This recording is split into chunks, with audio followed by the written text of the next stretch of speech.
So once again, very warm welcome to the Anchor batch. आज आपण 13 नंबरचा chapter start करणार आहोत, ज्याचं नाव आहे AC circuit. Okay, AC circuit electromagnetic induction complete केल्यानंतर आज आपण एसी सर्किटला स्टार्ट करणार आहोत.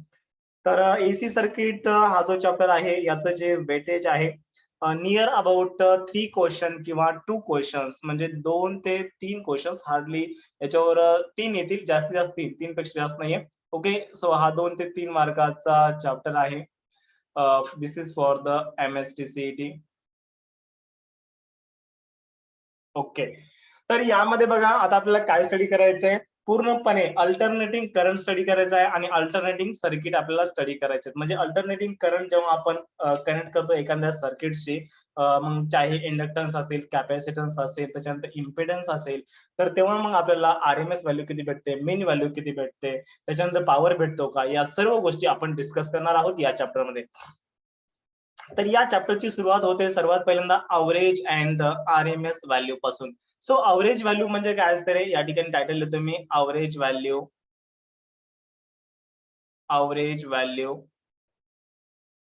And RMS value. आता RMS व्हॅल्यू किंवा RMS आपण वेलॉसिटी शिकलेला आहे. कुठे शिकलं रे, केटीजी नावाच्या चॅप्टर मध्ये आपण RMS root mean square velocity शिकलं. फॉर्म्युला काय होता, VRMS equals to under root of the, yes, काय फॉर्म्युला होता, under root of the 3RT upon M0. हा सर करेक्ट, म्हणजे हाच फॉर्म्युला होता, मी बघितलं होतं त्याला, बरोबर आहे. So this is the VRMS, that is the RMS root mean square speed of the किंवा velocity of the gas molecule होतं. बट या ठिकाणी root mean square value of the current and the voltage आपल्याला find out करायचंय. तर याच्यामध्ये सर्वात पहिल्यांदा आपण डिस्कस करणार आहोत की अवरेज व्हॅल्यू काय असतं. ओके, आता अवरेज व्हॅल्यू काय असतं रे, अवरेज व्हॅल्यू म्हणजे काय असतं, यस, अवरेज व्हॅल्यू म्हणजेच असतं मेन व्हॅल्यू. काय असतं, मेन व्हॅल्यू किंवा अवरेज व्हॅल्यू म्हणजे सर्वांचं अवरेज असतं. ओके, या ठिकाणी समजा तुम्ही काय केलेलं आहे, करंट फाइंड आउट करत आहोत. So current average, that is the average current equals to काय असतं, 0.637 into I0. Okay, so I0 is the peak value of the current. Okay, म्हणजे एसी ची जी अँप्लिट्यूड असतं या ठिकाणी I0 असतं. म्हणजे करंट जेव्हा तुम्ही रिप्रेझेंट करत असता ऍज अ सायनोसायडल वेव्ह, बरं जाऊ द्या, लक्षात घ्या, या ठिकाणी समजा ही तुमची करंटची वेव्ह आहे, तर या ठिकाणी जी मॅक्झिमम अँप्लिट्यूड आहे तर ते म्हणजे काय असतं, I0 असतं, एवढं लक्षात ठेवा इथे लक्षामध्ये. So average current equals to काय असतं, 0.637 इंटू I0 असतं. त्याच्यानंतर अवरेज EMF किंवा अवरेज व्होल्टेज इक्वल्स टू काय असतं, 0.637 इंटू या ठिकाणी काय असतं, E0 असतं. दॅट इज द याला आपण काय म्हणू शकतो, अवरेज EMF किंवा अवरेज व्होल्टेज म्हणा.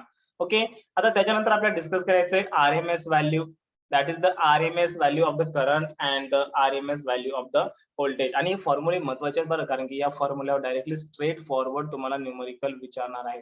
काय विचारते तुम्हाला, या ठिकाणी I0 ची व्हॅल्यू देतील आणि अवरेज करंट फाइंड आउट करायला सांगतील. कधी कधी तुम्हाला E0 ची व्हॅल्यू देतील आणि E अवरेज तुम्हाला फाइंड आउट करायला सांगतील. ओके, त्याच्यानंतर आपल्याला डिस्कस करायचं या ठिकाणी RMS व्हॅल्यूज. आता RMS व्हॅल्यूज मध्ये आपण पहिल्यांदा करंट डिस्कस करूया. So IRMS equals to, yes, Harshvardhan correct. Okay, एक मिनिट, हा ठीक आहे, IRMS इक्वल्स टू काय असतं, यस, I0 अपॉन रूट 2 असतं. तर 1 अपॉन रूट 2 ची व्हॅल्यू असते 0.707 इंटू या ठिकाणी काय येणार आहे, I0 येणार आहे. तसं समजा तुम्ही जर या ठिकाणी RMS EMF तुम्ही जर या ठिकाणी बघितला, सो ERMS इक्वल्स टू या ठिकाणी काय असतं, E0 अपॉन रूट 2 असतं आणि 1 अपॉन रूट 2 ची व्हॅल्यू डायरेक्टली पाठ करायची आहे, 0.07 इंटू या ठिकाणी येणार आहे, E0 येणार आहे. Okay, so these two formulas are very important. या ठिकाणी तुम्हाला RMS करंट फाइंड आउट करायला सांगतील आणि या ठिकाणी RMS तुम्हाला EMF फाइंड आउट करायला सांगतील किंवा RMS तुम्हाला या ठिकाणी व्होल्टेज फाइंड आउट करायला सांगतील. ओके, आता त्याच्यानंतर बघा, heat produce in the sinusoidal wave. Okay, आता हीट किती प्रोड्यूस होते, heat produce in the sinusoidal wave, हीटचा फॉर्म्युला काय आपला, heat produce in sinusoidal wave.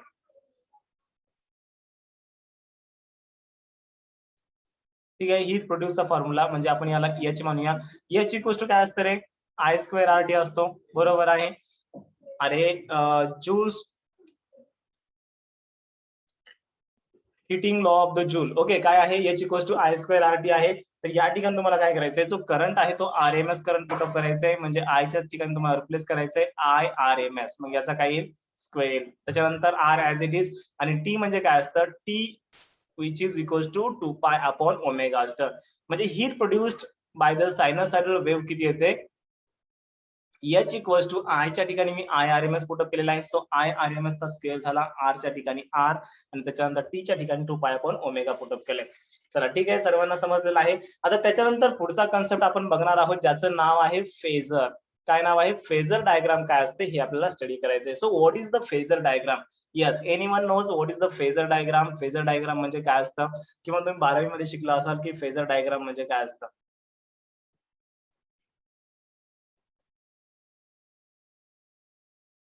Yes, phasors म्हणजे काय असतं, फेजर्स म्हणजे काय असतो, एक अँगल असतो. कशा कशामधला अँगल असतो, yes what is the phasor,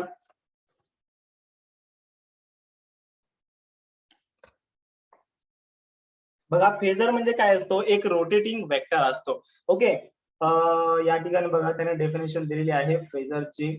if we represent alternating current and alternating EMF as a rotating vector with the angle between them equal to the phase difference between the current and the EMF, so these rotating vectors are called as the phasor. म्हणजे या ठिकाणी समजा आपण काय केलेलं आहे, दोन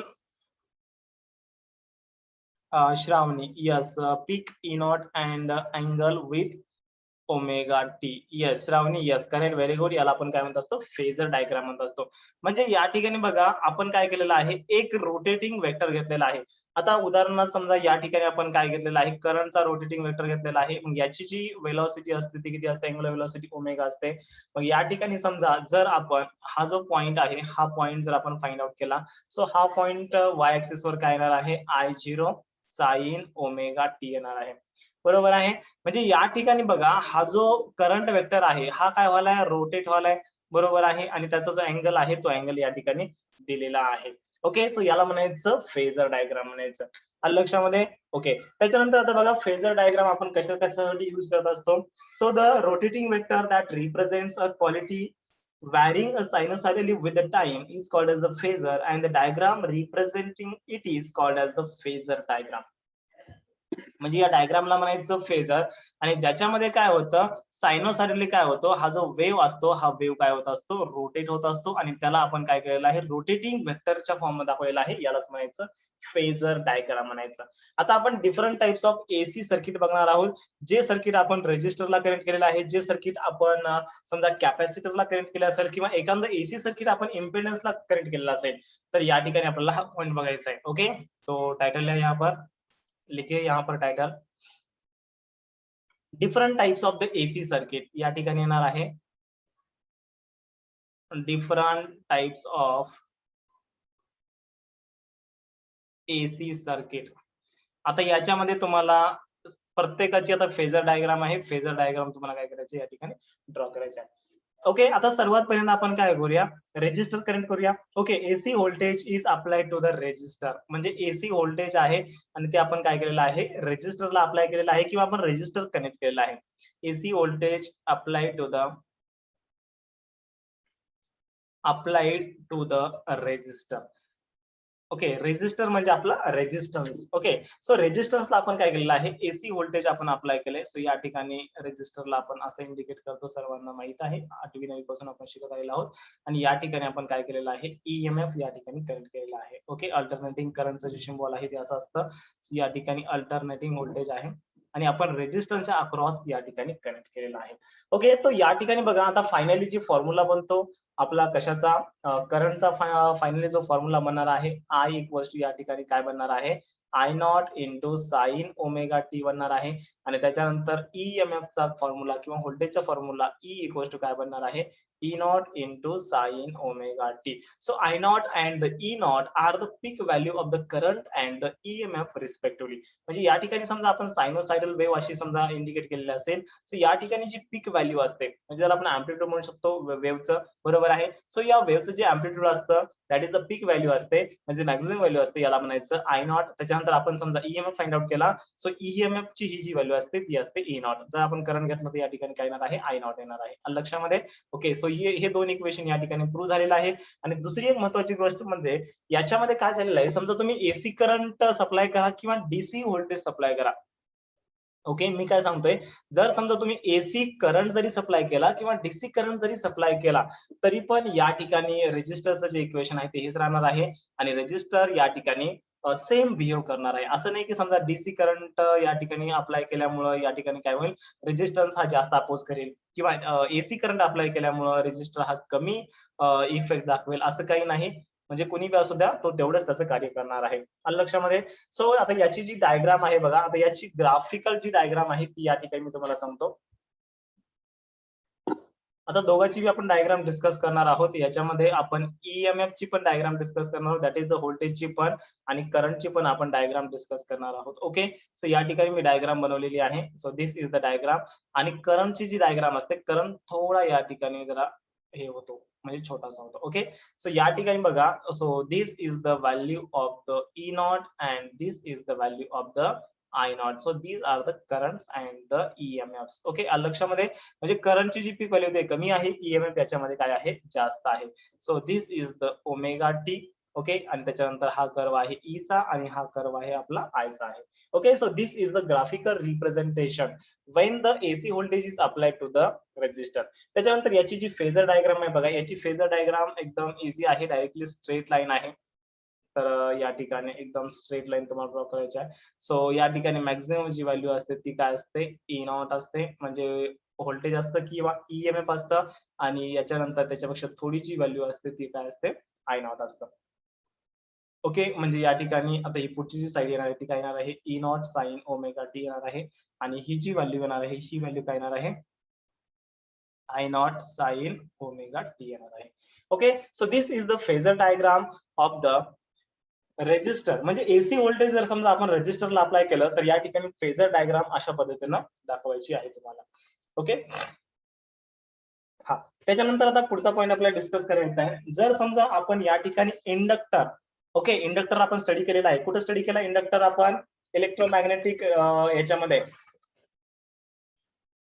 electromagnetic induction नावाच्या चॅप्टर मध्ये, चॅप्टर नंबर 12 मध्ये आपण इंडक्टर काय असतं किंवा इंडक्टन्स काय असतो. इंडक्टर आणि इंडक्टन्स एकच आहे, रेजिस्टन्स आणि रेजिस्टर. ओके, एकच आहे. ठीक आहे, रेजिस्टन्स ही प्रॉपर्टी आहे आणि रेजिस्टर हे म्हणजे एक, ठीक आहे, आपण रेजिस्टर एक इन्स्ट्रुमेंट आपण कनेक्ट करत असतो. ओके, तसंच मग इंडक्टन्स आणि इंडक्टर एकच आहे. मग या ठिकाणी बघा, जर समजा आपण एसी व्होल्टेज अप्लाय केलं, कोणाला अप्लाय केलं, पहिल्यांदा आपण कशाला अप्लाय केलं तर रेजिस्टरला अप्लाय केलं. मग जर समजा आपण एसी व्होल्टेज अप्लाय केलं, एसी व्होल्टेज कोणाला अप्लाय केलं, when the AC voltage is applied to inductor, आपण काय केलेलं आहे, इंडक्टरला आपण अप्लाय केलेलं आहे. सो इंडक्टर आपल्याला माहित आहे काय असतो, it is the ratio of the, काय असतो रे इंडक्टर म्हणजे, it is the ratio of the, yes, flux to the current. म्हणजे फ्लक्स टू द करंट हा जो रेशिओ असतो त्याला आपण काय म्हणत असतो, इंडक्टर म्हणत असतो. सो या ठिकाणी आपण की वापरलेली आहे. आणि त्याच्यानंतर या ठिकाणी आपण अल्टरनेटिंग व्होल्टेज याला आपण सप्लाय केलेला आहे. अल्टरनेटिंगचा हा सिम्बॉल आहे.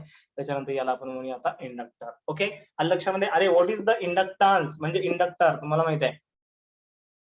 येस, लक्षामध्ये. इंडक्टन्स ही काय प्रॉपर्टी आहे, इंडक्टर हे काय इन्स्ट्रुमेंट टाइप आहे. ओके, हा.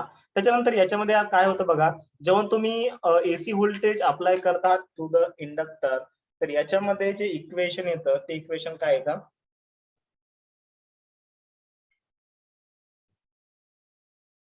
येस, काय इक्वेशन येतं, फायनली जे इक्वेशन येणार आहे ते येणार आहे I equals to I0 into sine omega t minus π/2 हे इक्वेशन येणार आहे.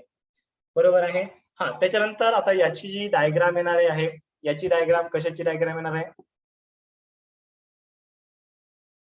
येस, आता याची जी डायग्राम येणार आहे, आता हे कसं आहे, आता हा पार्ट समजा तुम्ही जर नवीन बघत असाल तर लक्षात ठेवू नका, कारण की आता हे तुमच्या लक्षात राहणार नाही. मग कारण की जो पार्ट काय झालेला आहे, ऑलरेडी झालेला आहे, तो तुमचा कन्फ्युज होऊ शकतो. आता बघा याचं जे इक्वेशन आहे, याचे इक्वेशन कसं आहे ऍक्च्युअल मध्ये, मला सांगा यामध्ये दोघांचा डिफरन्स किती आहे? π/2 रेडियनचा डिफरन्स आहे, बरोबर आहे. म्हणजे या ठिकाणी आपण जर समजा येस, या ठिकाणी आपण समजा करंट I0 स्टार्ट केलेला आहे, सो हा करंट आहे. सो या ठिकाणी आता मॅक्सिमम व्हॅल्यू कुठे येणार आहे? इथे येणार आहे I0. So this is the I0. त्याच्यानंतर E0 कुठे येणार आहे? E0 ही वर येणार आहे आणि दोघांमधला डिफरन्स किती आहे? π/2 रेडियन आहे. ओके, सो या ठिकाणी आता याची फेजर डायग्राम जर समजा तुम्हाला ड्रॉ करायची असेल, सो याची फेजर डायग्राम आणि एक्स ऍक्सिसला ओमेगा टी असतं. आता याची फेजर डायग्राम कशी येणार आहे बघा, या ठिकाणी तुम्हाला एक मिनिट, दोघातला अँगल किती आहे? ओमेगा दोघातला अँगल किती आहे? π/2 रेडियन आहे, म्हणजे 90 डिग्रीचा या ठिकाणी काय येणार आहे? फेज डिफरन्स येणार आहे. Okay, so this is the omega T, this is the E.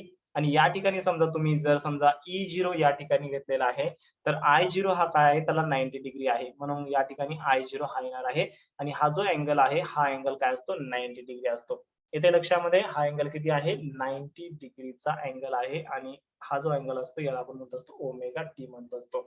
Okay, तरी कशामुळे झालेलं आहे बघा, या ठिकाणी असं कशामुळे आलेलं आहे? आता हे जे इक्वेशन असतं ना, हे इक्वेशन बघा काय असतं? I0 sign omega t minus π/2. म्हणजे जो अँगल लॅग झालेला आहे, तो कितीचा अँगल लॅग झालेला आहे? π/2 रेडियन लॅग झालेला आहे. आणि हे इक्वेशन आपलं काय येणार आहे? E0 into sine omega T येणार आहे, बरोबर आहे.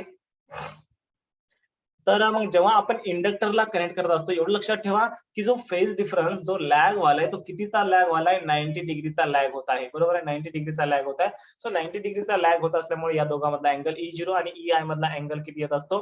E0 आणि I नॉट मधला म्हणजे I0 मधला अँगल 90 डिग्रीचा असतो. तर या ठिकाणी ही आपली फेजर डायग्राम आलेली आहे. ओके, आता इंडक्टिव्ह रिॲक्टन्स काय असतो हे आपल्याला आता स्टडी करायचं आहे याच्यामध्येच. म्हणजे जेव्हा आपण जेव्हा आपण कनेक्ट करतो एसी सर्किटला किंवा एसी व्होल्टेजला, तर या ठिकाणी एक नवीन कन्सेप्ट आहे बघा, इंडक्टिव्ह रिॲक्टन्स काय असतो, कॅपॅसिटिव्ह रिॲक्टन्स काय असतो ते आपण बघणार आहोत. सो या ठिकाणी टायटल आहे इंडक्टिव्ह रिॲक्टन्स.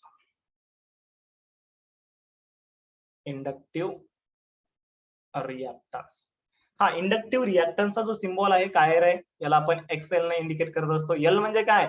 अरे एल म्हणजे इंडक्टन्स. ओके, त्याला आपण काय म्हणतो?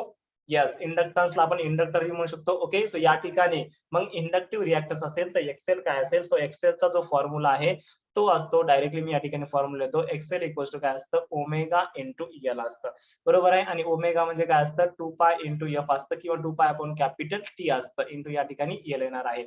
म्हणजे इंडक्टिव्ह रिॲक्टन्सचा जो फॉर्म्युला आहे, म्हणजे एक्सेलचा जो फॉर्म्युला आहे, ओमेगाने जस्ट तुम्ही इंडक्टरला किंवा इंडक्टन्सला जर मल्टिप्लाय केलं, so you will get the value of the inductive reactance. आता पुढे आपण कॅपॅसिटिव्ह रिॲक्टन्स पण बघणार आहोत. तर एक्ससी म्हणजे या ठिकाणी बघा एल असल्यामुळे इंडक्टर झाला, तर या ठिकाणी कॅपॅसिटिव्ह रिॲक्टन्स म्हणजे एक्ससी असतो. एक्ससी ची व्हॅल्यू काय असते ते पण आपण पुढे डिस्कस करणार आहोत. हा फॉर्म्युला महत्वाचा आहे, हा फॉर्म्युला लक्षात ठेवा. ओके, कोणता फॉर्म्युला? हा इंडक्टिव्ह रिॲक्टन्स काय असतो? एक्स एल ना इंडिकेट करायचा, रिॲक्टन्स असल्यामुळे या ठिकाणी L. Okay, which is equal to omega into just काय करा? एल न मल्टिप्लाय करा. चला ठीक आहे. त्याच्यानंतर आता आपल्याला बघायचंय, जर समजा आता बघा मेन महत्वाची गोष्ट काय होती, एसी व्होल्टेज मध्ये म्हणजे एसी व्होल्टेज जर समजा तुम्ही इंडक्टरला या ठिकाणी काय केलं? सप्लाय केलं, तर मेन आपलं इक्वेशन हे येते. इक्वेशन वरून आपल्याला कळलेलं आहे की दोघांमध्ये फेज डिफरन्स किती आहे? π/2 रेडियनचा आहे. सो या ठिकाणी E0 आणि I मध्ये जो फेज डिफरन्स आहे तो π/2 रेडियन, म्हणजे या ठिकाणी आपण जो अँगल घेतलेला आहे तो 90 डिग्री घेतलेला आहे. ओके, आलं लक्षामध्ये. आणि इंडक्टिव्ह रिॲक्टन्सचा formula XL equals to omega into L असतो. ओके, पहिल्यांदा आपण रेजिस्टर कनेक्ट केलं, म्हणजे त्याला आपण म्हणतो होतं काय म्हणलं होतं? यस, जेव्हा रेजिस्टर कनेक्ट होईल म्हणजे रेजिस्टन्स म्हणजे रेजिस्टर जेव्हा कनेक्ट होईल, या ठिकाणी बघा या ठिकाणी आपण काय कनेक्ट केलं? रेजिस्टर.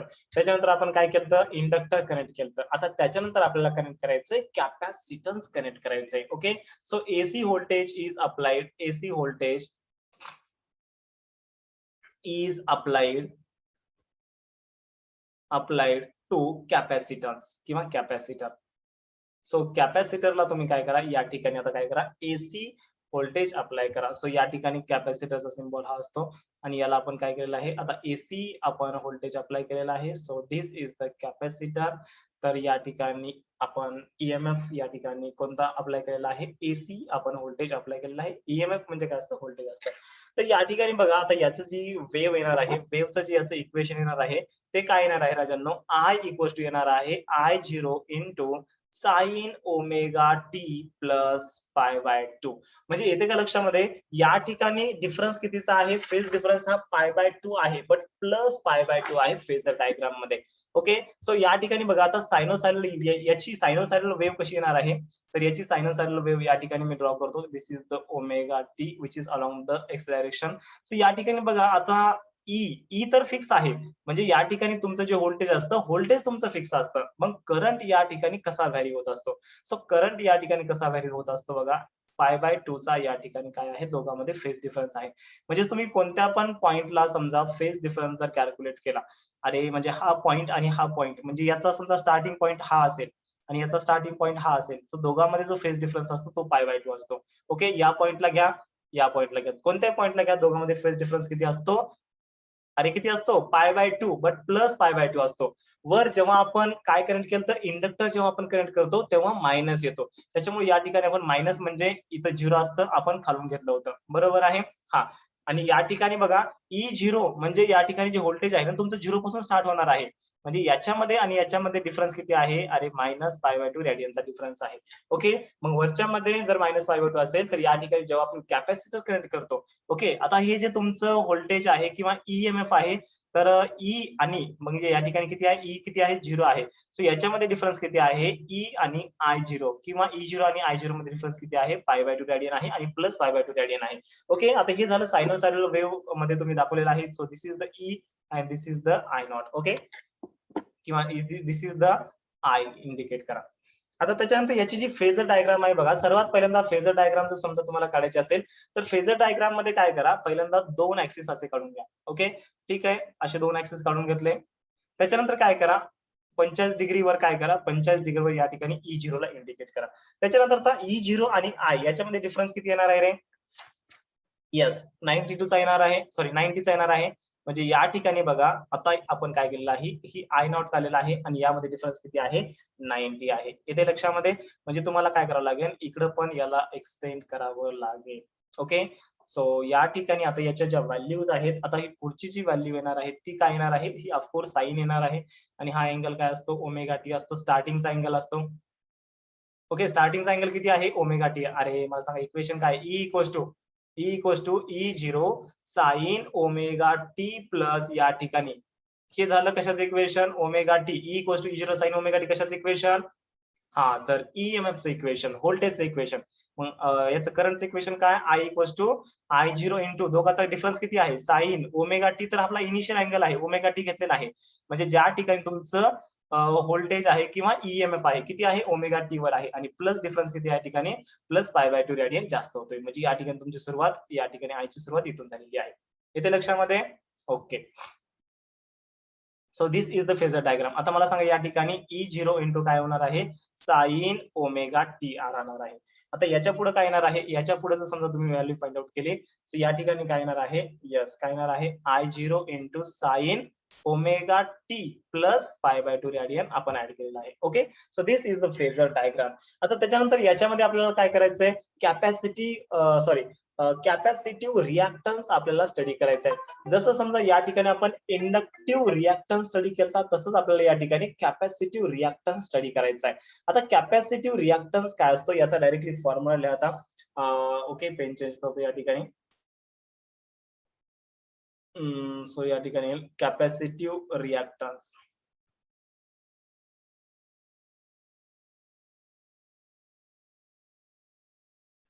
कॅपॅसिटिव्ह रिएक्टन्स याला तुम्ही इंडिकेट करता एक्सी ना.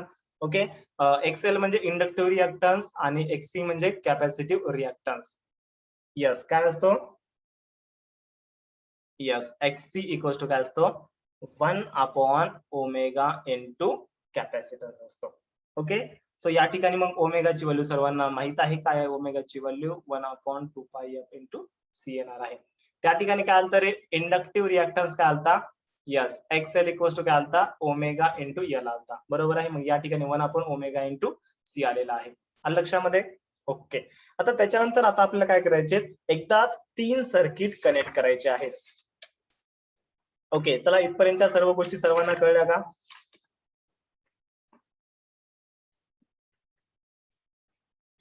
Yes everyone. आणि न्यूमरिकल कसे येणार माहिती आहे का तुम्हाला? या ठिकाणी फ्रिक्वेन्सी देतील, कॅपॅसिटन्स देतील आणि तुम्हाला कॅपॅसिटिव्ह रिॲक्टन्स फाइंड आउट करायला सांगतील. ओके, येते लक्षामध्ये? म्हणजे डायरेक्टली फॉर्म्युल्यामध्ये तुम्हाला काय करायचं, व्हॅल्यू पुट अप करायचे आणि कॅल्क्युलेशन्स करायचे. आता बघा राजांनो, आपण काय केलं, सर्वात पहिल्यांदा आपण रेजिस्टर कनेक्ट केला, त्याच्यानंतर आपण काय केलं, इंडक्टर कनेक्ट केला, त्याच्यानंतर आपण काय केलं, कॅपॅसिटर कनेक्ट केला. ओके, आता आपल्याला काय करायचंय, एसी सर्किटला आपल्याला काय करायचंय, रेजिस्टर पण कनेक्ट करायचंय, त्याच्यानंतर आपल्याला इंडक्टर पण कनेक्ट करायचा आहे आणि कॅपॅसिटन्स पण आपल्याला कनेक्ट करायचा आहे, बट तो सिरीज मध्ये कनेक्ट करायचा आहे. ओके, तर या ठिकाणी तुम्हाला टायटल लिहायचं आहे. So write down the title. चला ठीक आहे, कोणत्या कलरची पेन घेऊ? रेड कलरची घेऊ. ओके, तर बघा या ठिकाणी टायटल लिहा, AC circuit, AC circuit containing resistance, AC circuit containing resistance, हा त्याच्यानंतर इंडक्टन्स म्हणजे इंडक्टर, इंडक्टन्स,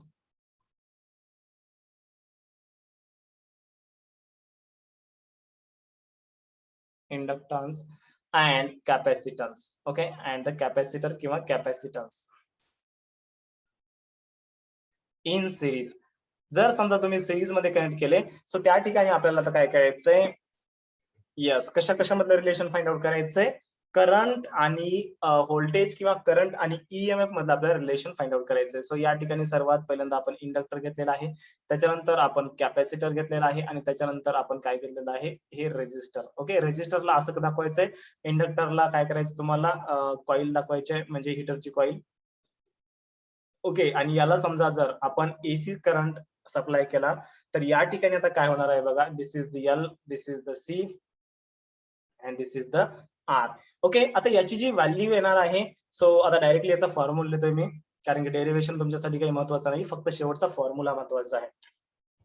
जर समजा असं कॉम्बिनेशन असेल, तर या ठिकाणी E0 म्हणजे जो ईएमएफ असतो, E0 upon I0, peak value of the EMF upon peak value of the current, याचा जो रेशिओ असतो याला आपण म्हणतो झड म्हणतो. And what is the झड? Yes, what is the झड?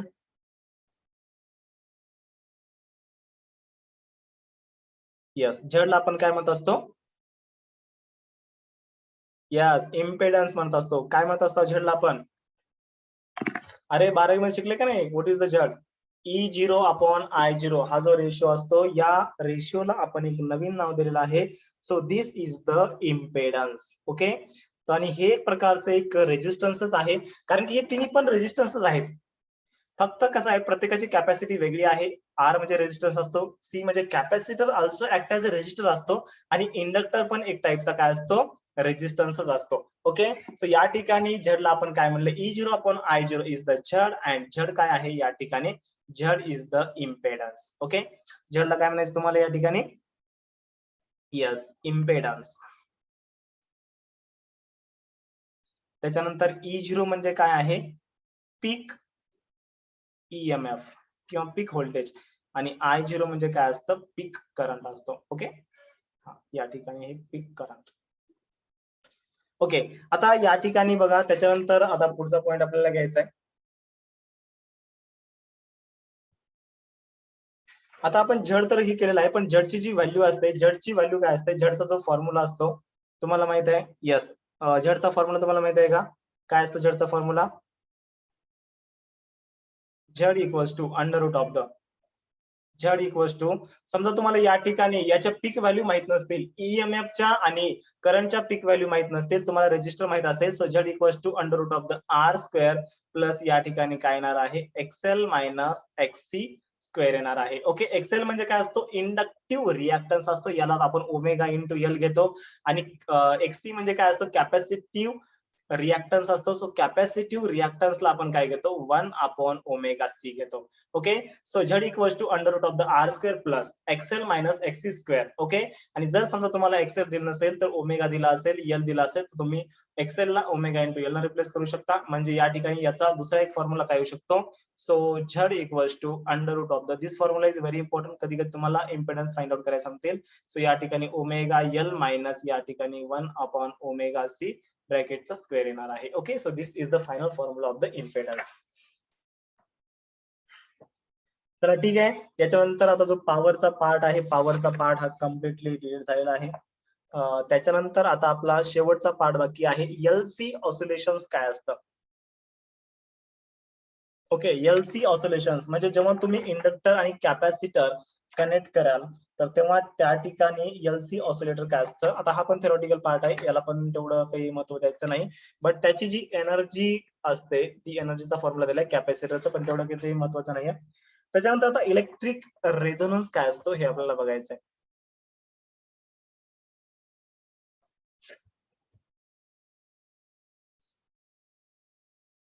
Okay, तर या ठिकाणी बघा, हा टायटल या सर्वांनी इलेक्ट्रिक रेझोनन्स. रेझोनन्स म्हणजे तुम्हाला माहित आहे, यस, मॅक्झिमम व्हॅल्यू, पीक व्हॅल्यू फ्रिक्वेन्सीची.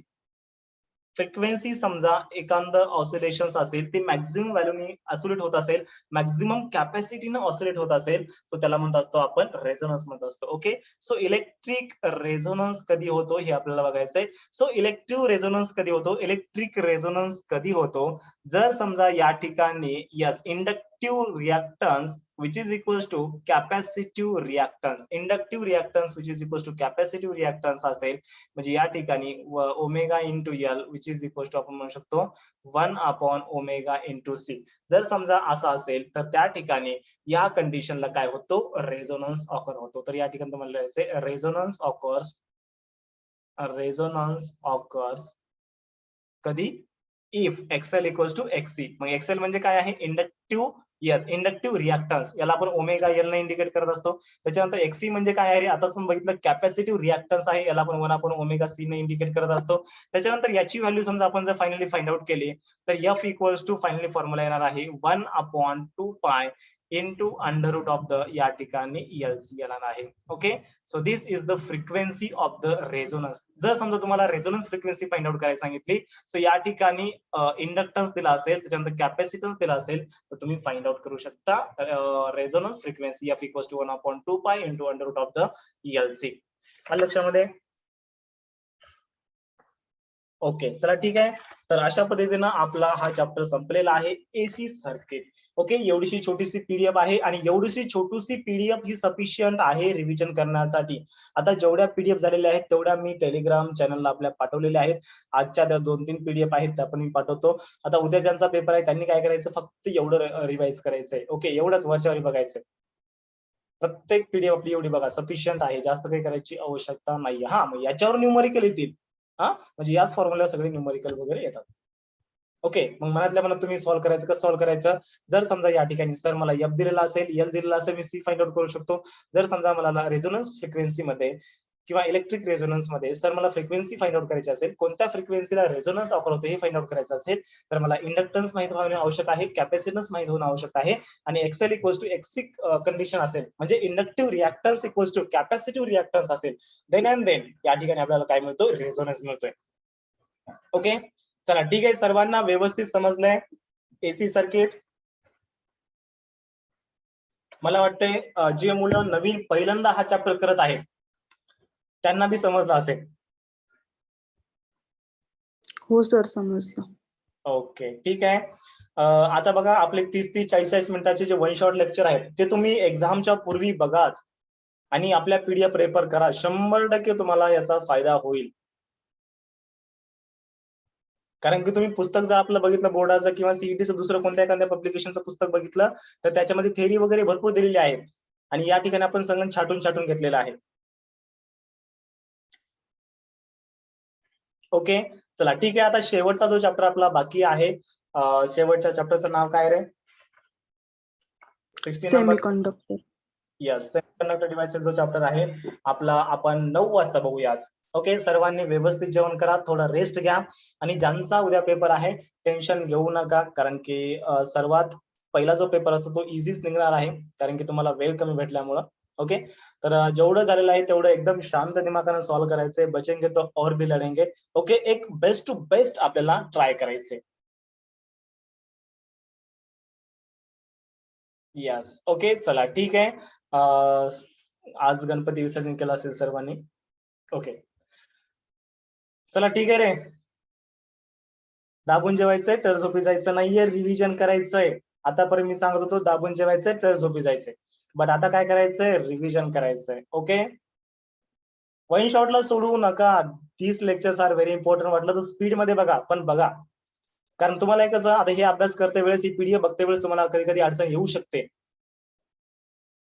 ओके, हा, आणि काही विद्यार्थ्यांनी हे ऑब्झर्व केलं असेल, जेव्हा वन शॉट ते बघता, वन शॉट ते जेव्हा बघता, तर तेव्हा ते म्हणजे जास्त त्यांना समजतं. ही गोष्ट भरपूर साऱ्या विद्यार्थ्यांनी मला म्हणलेली आहे आणि 100% ही गोष्ट वर्क करते.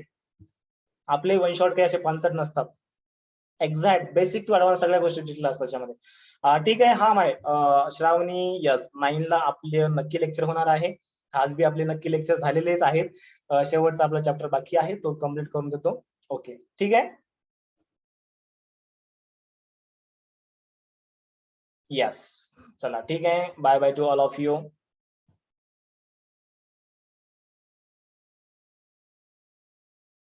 ओके, ठेवू का रे?